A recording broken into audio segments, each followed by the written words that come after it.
नमस्कार दोस्तों, स्वागत है आप सभी का माझी शाह एजुकेशन पर। दोस्तों, जैसा कि आपको पता है, अपने जो वेव्स वाली यूनिट है वो पूरी हो गई है। और जब भी अपने कोई यूनिट पूरी होती है तो अपन 2016 और 2018 में पूछे गए न्यूमेरिकल्स सॉल्व करते हैं। तो आज भी इसी क्लास में अपन वही करने वाले हैं। 2016 में 3 क्वेश्चन पूछे गए थे इससे संबंधित, और 2018 में भी 3 क्वेश्चन पूछे गए थे। तो पहले अपन सॉल्व करेंगे 2018 में पूछे गए 3 क्वेश्चंस। तो 3 में से पहला क्वेश्चन क्या कह रहे हैं, दो एक समान नली है ए व बी। एक समान यानी कि इसके कहने का मतलब है कि भाई इसकी चौड़ाई लंबाई सब कुछ सेम है, ठीक है। नली ए के दोनों सिरे खुले हैं और नली बी का एक सिरा बंद है। तो कह रहा है कि नलियों ए व बी की मूल आवृत्ति का अनुपात क्या होगा। बहुत ईजी क्वेश्चन है, ठीक है। देखो क्या करना है, दो नलियाँ ए व बी, ए के दोनों सिरे खुले हैं। तो फॉर एग्जाम्पल ये मान लिया अपन ने कि भाई ये नली ये हो गई और ये नली होगी ये दूसरी नली यहाँ पे मैं ले लूँ तो वो मान लिया मैंने बी। यहाँ पे एक दूसरी नली बी, ठीक है।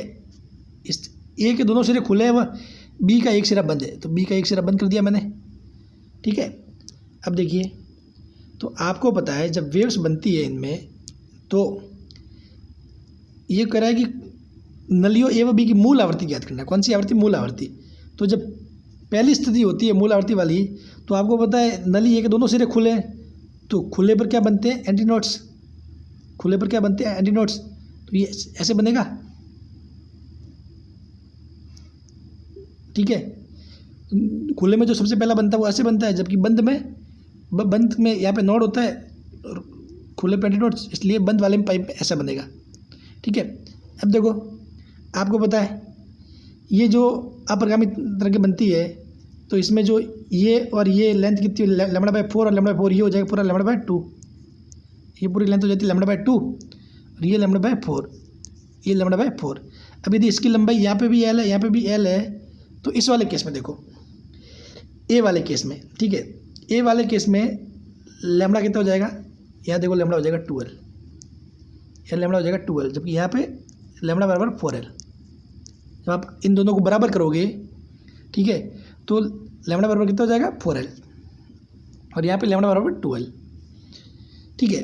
अब चूँकि अपने को पता है आवृत्ति क्या होती है, V अपॉन, तो एन ए के लिए क्या होगा? V अपॉन लैम्बडा, तो V अपॉन 2L, और एन बी के लिए V upon 4L, V upon 4L। तो यहाँ से देखोगे तो एन ए है वो क्या बी का दुगुना है, एन बी का दुगुना है, ठीक है। यानी कि क्या होगा? Option C, 2:1। क्या हो जाएगा? 2:1। समझ गए? जब मैंने क्लास में करवाया था तो सारी चीज़ें बताई थी अच्छे से कि भाई ये जो एक एंटी नोड्स और नोड्स के बीच की दूरी कितनी होती है? λ/4। फिर ये एंटी नोड्स हो गया, ये नोड्स हो गया, ये एंटी नोड्स हो गया, ठीक है। तो ये टोटल ये λ/4 और ये λ/4 कितना? λ/2 हो जाएगा टोटल। तो इस टाइप की अपन सभी स्थितियों में किया था अपन ने। ये तो पहली स्थिति है, उसके बाद दूसरी स्थिति, तीसरी, ठीक है। ये चीज़ अपन पहले ही कर चुके हैं। बंद में क्या होते हैं? अपने को सिर्फ विषम संधादि प्राप्त होते हैं। कौन से? 1, 3 और 5 ऑड हार्मोनिक, जबकि खुले में सारे हार्मोनिक प्राप्त होते हैं, 1, 2, 3 सारे हार्मोनिक, ठीक है। चलिए, तो क्वेश्चन ईजी था 2018 में। इस क्वेश्चन का आंसर हो गया सी। नेक्स्ट क्वेश्चन कह रहा है velocity of source of sound, यानी कि एक ध्वनि स्रोत का वेग जब एक स्थिर प्रेक्षक को ध्वनि की आवृत्ति दुगुनी महसूस हो। ये कह रहा है कि भाई एक ध्वनि स्रोत का वेग ज्ञात करो कि एक स्थिर जो प्रेक्षक है उसको ध्वनि की आवृत्ति दुगुनी महसूस हो। अब ये प्रेक्षक का मतलब होता है ऑब्जर्वर, ठीक है। जो ऑब्जेक्ट होता है, जो उसको क्या करता है? ध्वनि को ऑब्जर्व करता है, उसको बोलते हैं ऑब्जर्वर, ठीक है। तो देखो इसका मतलब क्या है कि जो प्रेक्षक दिया हुआ है स्थिर है, यानी कि ऑब्जेक्ट क्या है? स्थिर है, ऑब्जेक्ट स्थिर है। अभी ये कह रहा है कि ध्वनि स्रोत का वेग जब एक स्थिर प्रेक्षक को ध्वनि की आवृत्ति दुगुनी सुनाई दे, तो यानी कि ये स्थिर है, तो इसका मतलब जो दूसरा सोर्स है वो इसके पास आ रहा होगा, तभी तो आवृत्ति दुगुनी महसूस होगी। भाई दूर जा रहा होता तो क्या होता? आवृत्ति कम महसूस होती, या तो आधी महसूस होती है, या फिर कुछ भी मतलब होती कम, लेकिन या तो दुगुनी मतलब ज़्यादा हो रही है। यानी कि इसका मतलब क्या है कि सोर्स ऑब्जेक्ट के पास आ रहा है। समझ गए? तो अब देखो, अब यहाँ पर इसने ध्वनि का वेग कितना देखो? 330, ठीक है।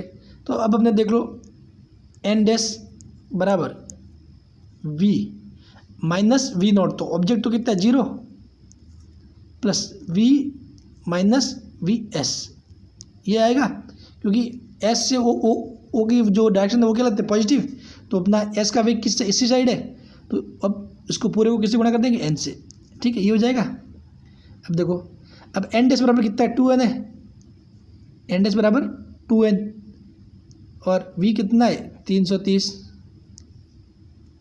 और यहाँ से देखोगे v माइनस वी एस ये आपको निकालना है, और एन से एन कैंसिल, एन से एन हो जाएगा कैंसिल, ठीक है। जब आप सॉल्व करोगे इस साइड तो ये हो जाएगा, इस साइड गुणा करोगे तो 6, इस साइड गुणा करोगे इसको तो ये हो जाएगा 660 माइनस 2vs बराबर 330, ठीक है। तो उस साइड जाएगा 330 बराबर 2vs, तो vs बराबर 330/2 यानी कि 165। आंसर क्या आएगा बी, आंसर क्या आएगा बी 165 मीटर प्रति सेकेंड। सेकेंड इनवर्स मतलब मीटर प्रति सेकेंड, मतलब घात ऊपर आ गया ऐसे, ये m/s को अपन s को अगर ऊपर लेके जाए तो s की पावर -1 ऐसे लिख लेते हैं, ठीक है। चलिए तो इसका क्या हो जाएगा बी। ये भी कैसा था, बहुत सिंपल था, ये सारी चीज़ें मैंने आपको बता रखी है चीज़ें, बस ये आप थोड़ा सा दिमाग लगाना पड़ेगा कि भाई जैसे कि भाई दुगुनी बोल रहा है तो उसका मतलब ये होगा कि भाई वो सोर्स इसके पास में आ रहा है, समझ गए, क्योंकि ये तो स्थिर है तो दुगुनी हो रही है, मतलब उनके बीच की दूरी घटनी चाहिए, दूरी घटेगी तभी आवृत्ति ज़्यादा महसूस होगी, तो सोर्स को उसके पास आता। अब अगर ये बोलता कि इसका आधा, तो मतलब ये कहीं ना कहीं सोर्स इससे दूर जा रहा होता, समझ गए। चलिए नेक्स्ट क्वेश्चन, ये पूछ रहा है गैसीय माध्यम में ध्वनि की चाल के v² तथा गैस के परम ताप T के मध्य सही संबंध है। अब देखो सीधा सा बात है, आप दोनों ढंग से बोल सकते। एक तो आपने जो पढ़ा होगा कि भाई गैस के माध्यम में जो वेग है वो होता है kT/m समथिंग कुछ ऐसा होता है, ठीक है। यहाँ से आपको हमेशा ध्यान रखना v है वो समानुपाती होता है √T तापमान के, v समानुपाती होता है √T। दूसरा अपन ने जो एक फॉर्मूला पढ़ा था कि v = कुछ समथिंग P/D, जहाँ दाब होता है, तो इस P को आप क्या लिख सकते हो nRT/u भी लिख सकते हो। तो यहाँ से भी v क्या है समानुपाती आ रहा है √T के, v समानुपाती हमेशा क्या होता है √T के, ठीक है। गैसीय माध्यम में ध्वनि की चाल v समानुपाती √T, ठीक है। तो जब आप स्क्वायर करोगे, क्योंकि यहाँ स्क्वायर के फॉर्म में दिया हुआ है, देखो v² समानुपाती t, तो v² और t में ग्राफ क्या होगा सीधा होगा, क्या होगा सीधा स्ट्रेट लाइन, समझ गए। तो क्या सही हो जाएगा बी, ठीक है। हाँ v² समानुपाती t, तो सीधी लाइन हमेशा कोई भी समानुपाती हो तो कैसी सीधी लाइन आती है ऐसी, ठीक है। हाँ और ये लाइन कब आती है, अगर ये v² विद समानुपाती होता है, ठीक है, तो कौन सा आता सी आता, समझ गए। लेकिन ये समानुपाती है इसलिए v² t। तो ये हो गए 2018 के 3 क्वेश्चन पहले वाले, ठीक है। ये 2:1, फिर 165 और उसके बाद v² t। अब देखो 2016 वाला पहला क्वेश्चन। ये क्वेश्चन मतलब बहुत इजी है, सिर्फ ऐसे ही मतलब आपको थोड़ा सा लैंग्वेज में बेवकूफ़ बना दिया। ये कह रहा है किसी एक बिंदु पर दो तरंगें दाब परिवर्तन P1 P sin 2 और P2 उत्पन्न करती है जब फाई जोड़ कितना दिया हुआ है 1/4 हो, तो इस बिंदु पर परिणामी तरंग का आयाम होगा। तो देखो सीधी सी बात है, ये पूछ रहा है दाब परिवर्तन, तो आपने दाब परिवर्तन तो कभी पढ़ा ही नहीं, आप ये सोच रहे होंगे। तो देखो मैंने बताया था कि इसमें दाब जहाँ पर संपीड़न होता है वहाँ दाब अधिकतम होता है, जहाँ पे विरलन होता है वहाँ दाब कम होता है। तो कुछ न कुल मिला के दाब परिवर्तन नहीं होता है, वो क्या होता है, जहाँ संपीड़न होता है वहाँ दाब क्या होता है अधिक होता है, और जहाँ विरलन होता है वहाँ दाब क्या होता है कम होता है। तो कुल मिला के वो है क्या दाब परिवर्तन ही है। इसका मतलब जहाँ पे आयाम मतलब दाब परिवर्तन मतलब आयाम परिवर्तित हो रहा है, मतलब दाब परिवर्तित होगा, समझ गए। कुल मिला के कहने का मतलब ये है, ठीक है, ऐसे होता है संपीड़न और विरलन, ठीक है। तो यहाँ से आयाम मैक्सिमम मतलब दाब मैक्सिमम, समझ गए। तो कुल मिला के ये कह रहा है कि दो दाब है, तो इनको क्या करना है आपको जोड़ना है। जिस प्रकार अपन y के लिए y1 + y2 करते थे, y के लिए y1 + y2 करते थे, उसी प्रकार p के लिए क्या करोगे p1 + p2, p के लिए क्या करोगे p1 + p2, ठीक है। और इसके लिए जो आयाम का फॉर्मूला होगा वो बिल्कुल सेम होगा, बिल्कुल जैसे कि अपने जो टोटल आयाम का फॉर्मूला क्या था, जब अपन y1 और y2 को जोड़ते थे तो अपने आयाम का फॉर्मूला क्या था, आर बराबर रूट ऑफ A1 का स्क्वायर A2 का square 2A1 A2 cos phi. यहाँ पर भी कुछ नहीं बदलेगा, सिर्फ जो टोटल इनका जो दाब होगा वो P बराबर हो जाएगा P1 का स्क्वायर P2 का स्क्वायर। लेकिन यहाँ पे चूँकि P1 का जो मैक्सिमम मान है वो भी P है, P2 का मैक्सिमम मान भी क्या है, P है। ठीक है, तो P का स्क्वायर कर दो, P का स्क्वायर प्लस P का स्क्वायर, और यहाँ पे हो जाएगा 2PP cos phi, 2PP cos phi. और कॉस फाई क्या होता है, फाई क्या होता है, दोनों जो ये तरंग दी हुई है इनके मध्य में कलांतर। तो देखो कलांतर कितना है, ध्यान से देखना, ये दिया हुआ P साइन 2 ये V यानी कि ये आवृत्ति दी हुआ F, इसको F भी समझ 2 ओमेगा टी, इसका मतलब ये हुआ ओमेगा टी हो गया, 2 V यानी कि T यानी कि ओमेगा टी। अब इसको यहाँ पे देखो, इसको अंदर गुणा करोगे ये actually 2 V T minus 2 phi. ठीक है, तो यानी कि 2 ये जो भी है आपको म्यू, इसको म्यू बोल सकते हो, 2 म्यू टी यानी कि ये ओमेगा टी है। तो यहाँ पर भी ओमेगा टी एक्स्ट्रा में क्या आ रहा है इस साइड माइनस 2 फाई, जबकि फाई का मान कितना है 1/4 है, फाई का मान 1/4, तो 2 यानी कि π/2। तो यानी कि क्या हो गया, इनके मध्य जो कलांतर आ रहा है वो कितना आ रहा है, π/2 आ रहा है, जो कलांतर उत्पन्न हो रहा है वो कितना आ रहा है, π/2। तो बस फाई की जगह π/2 रखो, देखो cos π/2 कितना आता है, 0। अब देखो ये हो जाएगा 2P स्क्वायर, और 2P स्क्वायर का रूट क्या होगा, P रूट ऑफ 2। तो क्या होगा, तीसरा ऑप्शन क्या करेक्ट होगा, तीसरा। समझ गए।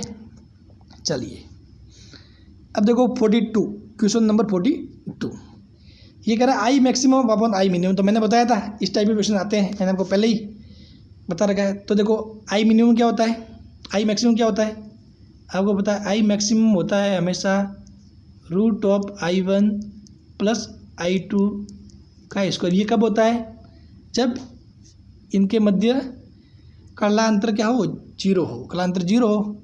ठीक है, तो ये होता है root of I1 plus I2, और आई जो मिनिमम है वो क्या होता है, आई मिनिमम क्या होता है, root of I1 minus I2 root of I2 का स्क्वायर। अब देखो I1 दिया हुआ 100 और I2 दिया हुआ 1, तो रूट ऑफ यहाँ दोनों में रख दो, आई मैक्सिमम की जगह रूट ऑफ I1 यानी कि 10 प्लस 1 का स्क्वायर, और ये हो जाएगा 10 माइनस 1 का स्क्वायर। ये 10 प्लस 1 का स्क्वायर यानी कि 121, और 10 माइनस 1 यानी कि 9 का स्क्वायर यानी कि 81। तो 121/81 देख लो, I maximum upon I minimum. तो कितना हो जाएगा, तीसरा ऑप्शन। क्या हो जाएगा, तीसरा ऑप्शन। समझ गए। देखो अब चलिए नेक्स्ट क्वेश्चन। नेक्स्ट क्वेश्चन क्या कह रहा है, ध्यान से पढ़ना। दो रेलगाड़ियां एक दूसरे की ओर 50 किलोमीटर प्रति घंटे के सापेक्ष गति से आ रही है। इनमें से एक रेलगाड़ी का इंजन 100 हर्ट्ज की आवृत्ति की सीटी बजाता है। रेलगाड़ियों के एक दूसरे को पार करने के बाद, ये बोल रहा है कि पार करने के बाद दूसरी रेलगाड़ी में एक यात्री ज़्यादा सुनी गई सीटी की आभासी आवृत्ति होगी। अब कुल मिला के हो क्या रहा है यहाँ पर कि भाई दो रेलगाड़ियाँ दोनों एक दूसरे की ओर आ रही है।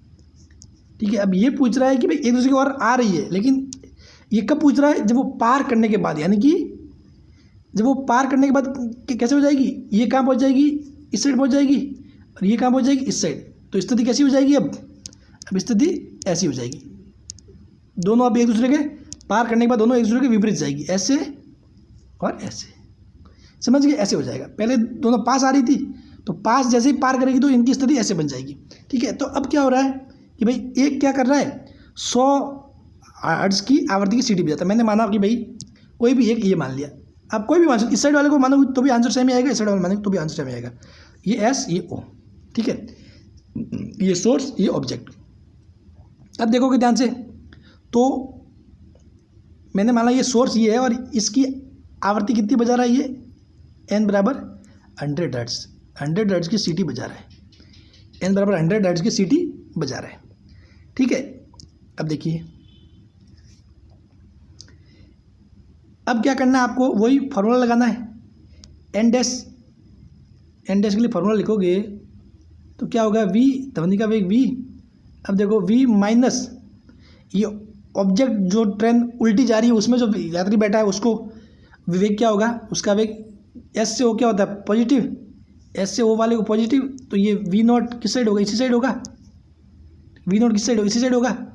और जबकि वी एस क्या हो रहा है उसका उल्टा, तो ये वी नॉट तो किस में आएगा, पॉजिटिव में आएगा, जबकि ये हो जाएगा वी माइनस वी एस, यानी कि वी प्लस वी हो जाएगा, ये हो जाएगा V plus V S into N. ठीक है, अब काम ईजी हो गया। अब देखो वी कितना है, आपको वी दिया हुआ नहीं है तो आपको मानना 332 माइनस। अब देखो एक बात ध्यान रखना, ये गलती बहुत सारे लोगों ने की होगी शायद, ठीक है। ये देखो आपको ये है ना 50 किलोमीटर प्रति आवर दिया हुआ है यहाँ पर, और जबकि आप वेग जो 332 है वो मीटर प्रति सेकंड में है, तो किलोमीटर प्रति आवर और मीटर प्रति सेकंड कैसे जोड़ सकते हो, इसलिए इसको 50 को पहले आपको 5/18 से गुणा करके मीटर प्रति सेकंड में बदलना होगा। ठीक है, 50 को 5/18 से गुणा करके मीटर प्रति सेकंड में बदलना होगा। ठीक है, तो जब आप 25 से गुणा करोगे, सॉरी 2 से काटोगे तो ये 9 बार, और 2 से काटोगे तो ये 25 बार, तो 25 × 5 125/9, ये हो जाएगा 125/9। तो ये अब माइनस 125/9 और ये प्लस 125/9 इंटू 100। जब ये सॉल्व करोगे तो आंसर आएगा 91.9 हर्ट्ज। लेकिन देखो अगर आपने गलती से अगर यहाँ पे ये 50 किलोमीटर प्रति आवर लिख दिया तो सॉल्व करने पे आंसर क्या आता, 73.7, और ये भी आंसर मौजूद था। देख लो एग्जामिनर कैसा है, जैसे ही उसको पता है कि बच्चा क्या गलती कर सकता है और उस गलती से क्या आंसर आ सकता है, वो आंसर भी तैयार था। और लगभग बहुत सारे बच्चों ने, जिनको आता भी होगा क्वेश्चन, लेकिन जल्दबाजी में क्या करते हैं, जल्दबाजी, क्वेश्चन को अच्छे से पढ़ना होता है, क्या दिया हुआ है, क्या चीज़ें किस में दी हुई है, तो सब कुछ मात्रक वगैरह का ध्यान रखा करो। बस यही तो है फिजिक्स में कोई ऐसा नहीं है कि मतलब तो आपको एक एक बारीक चीज़ पे ध्यान देना होता है, रटने से काम नहीं चलता, एक एक बारीक चीज़ पे ध्यान देना होता है। फिजिक्स टफ नहीं है, बस आप ये कि आपकी कहीं ना कहीं जल्दबाजी चीज़ों को टफ बना देती है। ठीक है, तो क्या हो जाएगा 91.9, समझ गए। तो यहाँ से देखो चीज़ें, ये 6 क्वेश्चन खत्म हो गए पूरे। आंसर क्या आएगा 91.9। अगर आप 50 लिख देते डायरेक्ट तो 73.7 आता, जो कि गलत था। ठीक है, चलिए, तो उम्मीद करता हूँ आपको मज़ा आया होगा सॉल्व करने में।